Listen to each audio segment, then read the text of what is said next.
नमस्कार, आप सभी दोस्तों को मेरा क्रांतिकारी जोहार है। पूरे देश में आज ईद उल अजहा यानी बकरीद के मौके पर मुसलमानों ने बकरीद की नमाज अदा कर मुल्क की सलामती और अमन चैन की दुआएं मांगी। राजधानी रांची समेत पूरे झारखंड में भी नमाज अदा की गई। नमाज के लिए सुबह से ही मुस्लिम समाज के लोगों ने नए कपड़े पहनकर और खुशबूदार इत्र लगाकर ईदगाह और मस्जिदों की तरफ रवाना हुए, जहां एक साथ हजारों लोगों ने नमाज पढ़ी। नमाज के बाद सभी ने एक दूसरे को गले लगाकर ईद की मुबारकबाद दी। इस दौरान हजारों लोगों की भीड़ देखने को मिली।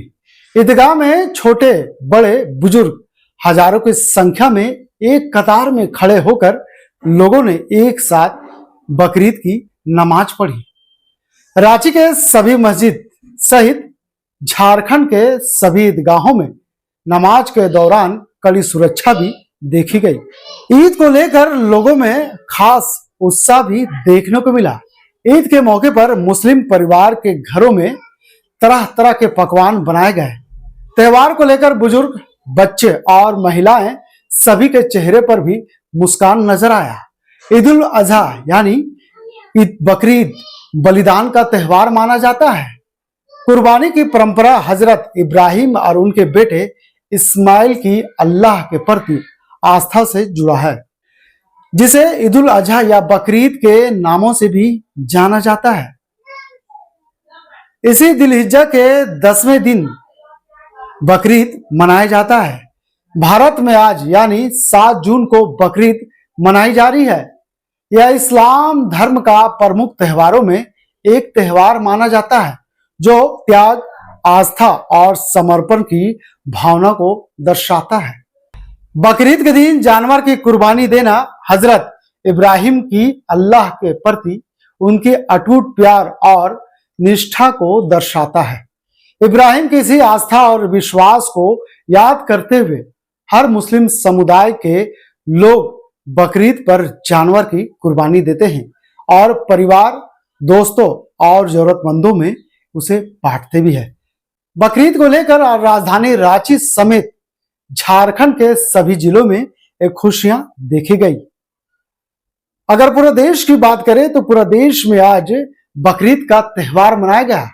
सुरक्षा के लिहाज से सभी ईदगाह, सभी मस्जिदों में पुलिस बल की तैनाती की गई थी, ताकि मुस्लिम भाई अच्छे से एक अच्छे माहौल में बकरीद की जो फर्ज है उसे पूरा कर पाए। ऐसे में नमाज खत्म होने के बाद जब लोग मस्जिद से बाहर निकले तो सभी ने एक दूसरे से हाथ मिलाकर बकरीद का मुबारकबाद दी। ऐसे में विभिन्न मस्जिदों के इमाम ने भी बकरीद को लेकर तमाम बातों को रखते हुए नजर आए। तो चलिए अब हम आपको दिखाते हैं कि किस तरह से झारखंड में बकरीद के मौके पर तमाम मस्जिद और ईदगाहों में नमाज अदा की गई और नमाज अदा करने के बाद वहां के इमाम क्या कुछ कहते हुए नजर आए। आज ईद उल अजहा है, जिसको ईद कुर्बा भी कहते हैं। नमाज अदा करने के बाद कुर्बानी दी जाती है। कुर्बानी एक महबूब अमल है और शरीयत का कानून भी है, दस्तूर भी है। कुर्बानी हर साहिब इस्तिताअत मुसलमान को वाजिब है, जरूरी है। इसलिए अभी जो लोग जाएंगे ईदगाह से वो कुर्बानी भी करेंगे। ईद उल अजहा जाहिर है ये जो मुसलमानों का 2 त्यौहार है, ईद उल फित्र, ईद उल अजहा, ये दोनों त्यौहार अल्लाह के दिए हुए आसमानी त्यौहार है। इसीलिए मुसलमान बहुत खुश भी होते हैं, राजी भी होते हैं। पैगाम दरअसल ईद कुर्बा का ये है और बड़ा पैगाम ये है कि इस मुल्क में हर धर्म के लोग, हर मजहब के लोग रहते हैं और हर त्योहारों में, चाहे किसी का त्यौहार हो, मिलजुल कर मनाते हैं। हमारा भी ये पैगाम होता है कि हम मिलजुल कर मनाएं, मोहब्बत से पेश आएं और फिर एक दूसरे के साथ गले मिले और रिश्ते कायम करें और गिले शिकवे दूर करें। दूसरा जो अहम पहलू यह है कि मुल्क हिंदुस्तान हमारा प्यारा मुल्क है। इस मुल्क की आज़ादी में मुसलमानों ने भी कुर्बानी दी है, हिंदुओं ने, ईसाइयों ने, सबने मिलकर किया है। आज जो माहौल बन रहा है और जिस तरह के हालात पैदा किए जा रहे हैं, ये मुल्क के लिए अच्छी बात नहीं है। है, बहुत खतरनाक बात है, क्योंकि मुल्क की हिफाजत करना हमारी भी जिम्मेदारी है, सबकी जिम्मेदारी है और मुसलमानों ने जिम्मेदारी निभाई भी है। पहलगाम में जो वाकया हुआ, जाहिर है कि मुसलमान वो बेटी जो है उसने बड़ी बहादुरी के साथ पाकिस्तान में दुश्मन का मुकाबला किया और कश्मीर में वो पहलगाम में जो मारे गए उनकी कश्मीरियों ने मदद की। जो लोग जासूस पकड़े गए एक भी मुसलमान नहीं था, सब दूसरे लोग थे। मैं ये कह रहा हूँ कि जब हम मुल्क से मोहब्बत का पैगाम देते हैं, उल्फत का पैगाम देते हैं, तो मुसलमानों के खिलाफ भी ऐसा काम नहीं होना चाहिए जो नफरत का माहौल कायम हो। चूंकि बकरीद ये कुर्बानी का पैगाम है, हमें हर तरह की कुर्बानी पेश करनी होगी। हमें अना को कुर्बान करना होगा, नफ्स को कुर्बान करना पड़ेगा, गुरूर को कुर्बान करना होगा, नफरत को कुर्बान करना होगा।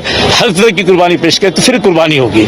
और हमें इस बात पे भी तैयार रहना चाहिए, हालात अच्छे नहीं है, मुल्क के दुश्मन मुल्क के कभी भी किसी तरह के भी हमारे मुल्क हिंदुस्तान के साथ कुछ हरकतें कर सकता है। हमें आज यह हद करना चाहिए कि चूंकि कुर्बानी का मौसम भी है, कुर्बानी का माहौल भी है, कुर्बानी का त्यौहार भी है, हमें इसके लिए भी तैयार रहना चाहिए कि इस मुल्क की बका के लिए, इस मुल्क की हिफाजत के लिए हमें हर तरह की कुर्बानी। तो बकरीद को लेकर के यह हमारा स्पेशल कार्यक्रम था जो हमें फर्ज बनता है आपको दिखाने का। अगर खबर अच्छी लगी तो आप इसे अपने दोस्तों, रिश्तेदारों या सहयोगियों के पास भेज सकते हैं, क्योंकि आपका आशीर्वाद और आपका प्यार मुझे अब तक मिलते आया है और मुझे उम्मीद है कि आगे भी मिलेगा। इसी तरह आप मुझे प्यार देते रहें और हम आपके बीच में झारखंड के तमाम खबरों को अपडेट के साथ आपके बीच में रखने का काम करेंगे। फिलहाल इस खबर के लिए यहीं तक। एक बार फिर से आप सभी दोस्तों को मेरा क्रांतिकारी जोहार है।